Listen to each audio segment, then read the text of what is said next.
Hello and welcome to episode 4 in series 2, the Power On series. With me as always we've got Manib and we've got our 2 test rigs today. I'll touch on this one first. This is from one of our military customers. They use this for testing small to medium batch PCBs and it's a bed of nails solution. All they do is get their suspected PCB. They've already measured the characteristics of a good working one. They put it in, close the lid, press the green button, and by the end of the test flow, it'll tell them what's wrong with that PCB and what's the differences between that PCB and their golden PCB. Okay, so you can watch more about this test rig from our friend in the States, Fauzi Taha. That's on our YouTube channel, and we'll touch on this one now. So, Manib, what can you tell me about this test rig here? Okay, so as you mentioned, we had 2 different solutions. The one that you mentioned earlier was a bed of nails, and this is a different type of solution. So what we have here is an energy harvesting PCB, and this PCB is a part of a larger network, a larger system of different PCBs connected together, and this is used for, as I mentioned, energy harvesting. So what this customer was, the customer basically had a problem with this PCB in the field. They're finding that it was failing, causing a lot of problems, costing a lot of money. So they basically approached us and we suggested the use of the MMS alongside the BoardMaster and the different modules it comes with to test and fault find on this particular PCB. Okay, fantastic. So they use this for testing PCBs that are out in the field that fail then come back.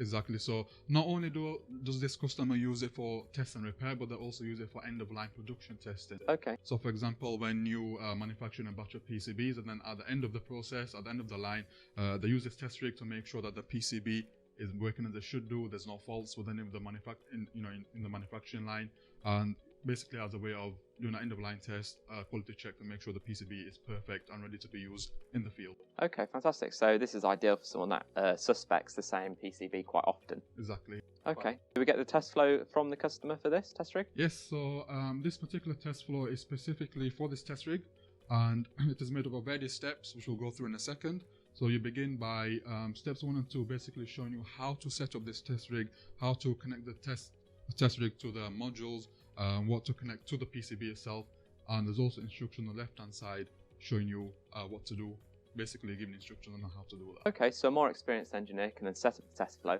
and a less experienced engineer can actually run through it. Exactly. So within test flow, as you mentioned, a more experienced engineer can come in, design this test rig, let's say, design the test flow, set up everything, all the tests, all the steps, save all the results, make sure everything is perfect, and then they can save all of this. Now this only needs to be done once, and then a lower level technician could come in and then simply open up the test flow, look at the pictures, look at the instructions, plug and play, and then run through all the steps. So what would this less experienced engineer see using the test flow? Right, so first 2 steps basically showing you how to connect, and then once you move on to the next step, now the test flow will automatically run through various different tests, and it happens fairly quickly. And you may have noticed that we have the VI matrix tester opened. Okay, yeah. You covered this in series 1? Yes, series 1, Power Off series, looked at matrix VI, so that's looking at all the connections between every other pin, a very interesting topic, so you can watch that, series 1 on the side. Yeah, so this particular test flow is set up in such a way that we begin with power off tests first. So we test various different components, making sure that they're operating as they should be, doing power off tests first, and then as a way to also make sure that the PCB is safe to power on. So as I mentioned earlier, we're using not only the MS module, we're using the ATM, the PPS, we're using several different modules to test this particular PCB. So we start with power off and then move on to power on tests.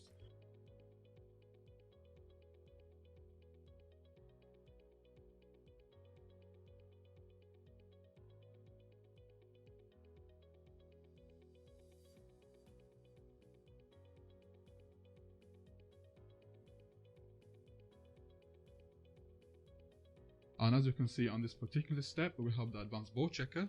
So the advanced board checker is basically an instrument that comes with the ATM, and what it does is it allows you to set any of the channels or the pins on the ATM to either an output, so we're driving a voltage, or as an input, so we're measuring a voltage. We can also do a VI test as well.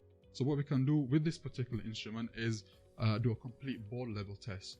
And for example, we can use the ATM as a way of simulating the control card or the full solution, send signals to this PCB, make sure it's responding as it should do, make sure it's working as it should do.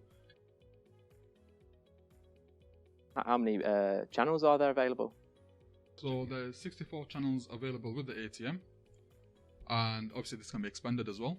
So in this example here, the advanced board checker is being used in a way where we are setting our ATM, the channels on our ATM, the channels or the pins on our ATM in such a way where we can add the driver voltage. So we're sending a signal or we are measuring a voltage.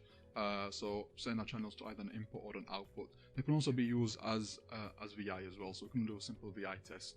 So as you can see here, we are measuring several different things, 5 volts, the inputs, the outputs, the heat sink temperature. So we're measuring several different things, meaning we could do a complete board level test. But we also have a verification process here, like a visual check.